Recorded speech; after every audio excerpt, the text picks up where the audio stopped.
Hello అండి, welcome to JJ food world. ఈరోజు రాగులతో ఇడ్లీలు ఎలా చేయాలో చూద్దాం. ఎప్పుడు ఒకే రకంగా కాకుండా ఇలా రాగులతో కూడా ట్రై చేయండి. మెత్తగా చాలా బాగా వస్తాయి. ఈ ఇడ్లీలోకి టమాటా చట్నీ అయితే చాలా బాగుంటుంది. ఇప్పుడు ఈ రెండిటి తయారీ విధానం చూద్దాం. దీనికోసం ముందుగా ఒక బౌల్ తీసుకుని అందులోకి మీడియం సైజులో ఉండే గ్లాస్తో రాగులు వేసుకోవాలి. మనకి ఎన్ని ఇడ్లీలు కావాలో దాన్ని బట్టి నానబెట్టుకోవాలండి. ఇలా రాగులు వేసుకున్నాక శుభ్రంగా కడిగి మళ్ళీ నీళ్లు పోసుకొని 8 గంటల సేపు వీటిని నానబెట్టుకోవాలి. అలాగే ఇంకొక 2 బౌల్స్ తీసుకొని రాగులు తీసుకున్న గ్లాస్ నిండుగా మినపప్పు లేదంటే మినపగుండ్లు వేసుకోవాలి. ఇంకొక బౌల్లో ఇడ్లీ రవ్వ వేసుకొని ఈ రెండింటిని శుభ్రంగా కడిగి వీటిని కూడా నానబెట్టుకోవాలి. ఇలా వీటన్నిటిని 8 నుంచి 9 గంటల సేపు అయితే నానబెట్టుకోవాలి.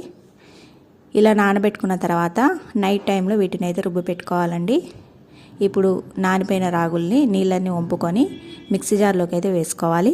ఇలా వేసుకున్నాక ముందుగా ఒక పావు గ్లాస్ వరకు నీళ్లు పోసుకోవాలి. ఇలా నీళ్లు పోసుకున్న తర్వాత దీన్ని మెత్తగా గ్రైండ్ చేసుకోవాలి. ఇలా గ్రైండ్ చేసుకొని ఒక గిన్నెలోకి అయితే వేసుకోవాలి దీన్నంతా. ఇలా వేసుకున్నాక ఇప్పుడు అదే మిక్సీ జార్లోకి పెట్టుకున్న మినపగుండ్లను కూడా నీళ్ళన్నీ వంపుకొని దీంట్లోకి వేసి అర గ్లాస్ వరకు నీళ్లు పోసుకొని మెత్తగా గ్రైండ్ చేసుకోవాలి. ఎక్కడ పలుకు లేకుండా మెత్తగా గ్రైండ్ చేసుకోవాలి. ఇలా గ్రైండ్ చేసుకున్న తర్వాత దీన్ని కూడా అదే బౌల్లోకి అయితే వేసుకోవాలి.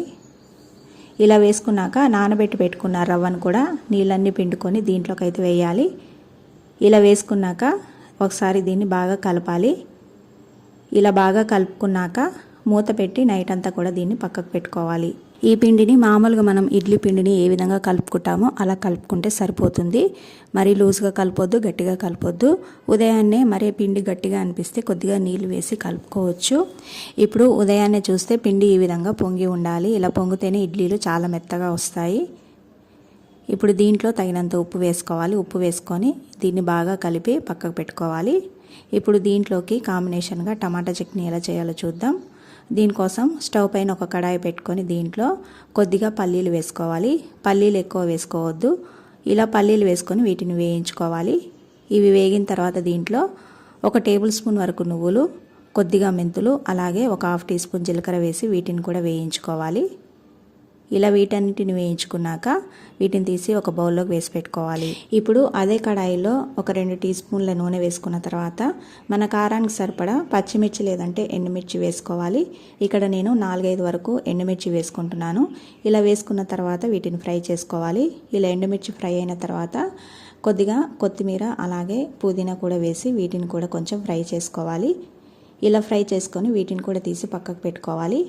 ఇప్పుడు అదే కడాయిలో 2 టేబుల్ స్పూన్ల వరకు నూనె వేసి వేడి చేయాలి. నూనె వేడైన తర్వాత 1/2 టీ స్పూన్ పసుపు వేసి పసుపుని పచ్చివాసన పోయేంత వరకు వేయించుకోవాలి.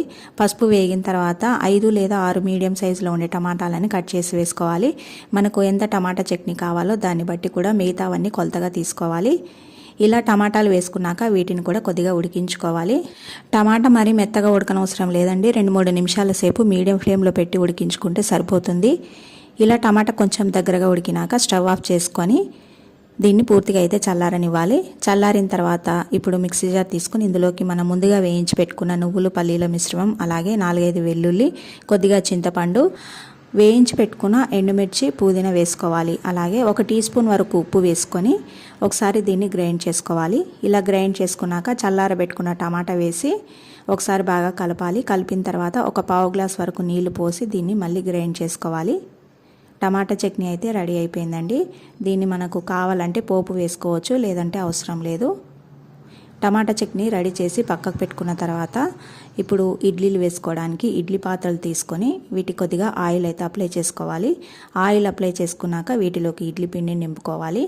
ఇలా నింపుకున్న తర్వాత ఇడ్లీ గిన్నెలో మనం ముందుగానే కొద్దిగా నీళ్లు పోసి వేడి చేసుకోవాలి. ఇలా వేడి చేసుకున్న తర్వాత ఇడ్లీ పాత్రల్ని దీంట్లోకి పెట్టి మూత పెట్టుకొని 8 నిమిషాల సేపు హై ఫ్లేమ్లో ఉడికించుకోవాలండి. ఇడ్లీలని మరీ ఎక్కువసేపు ఉడికించవద్దు, గట్టిగా అవుతాయి.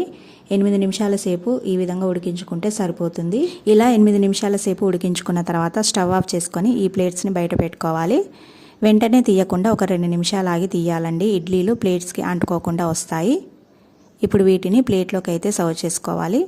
అలాగే టమాటా చట్నీ, నెయ్యి ఉంటే నెయ్యి కూడా వేసుకోవచ్చండి. చూసారు కదా, ఇడ్లీలు అయితే చాలా మెత్తగా వచ్చాయండి.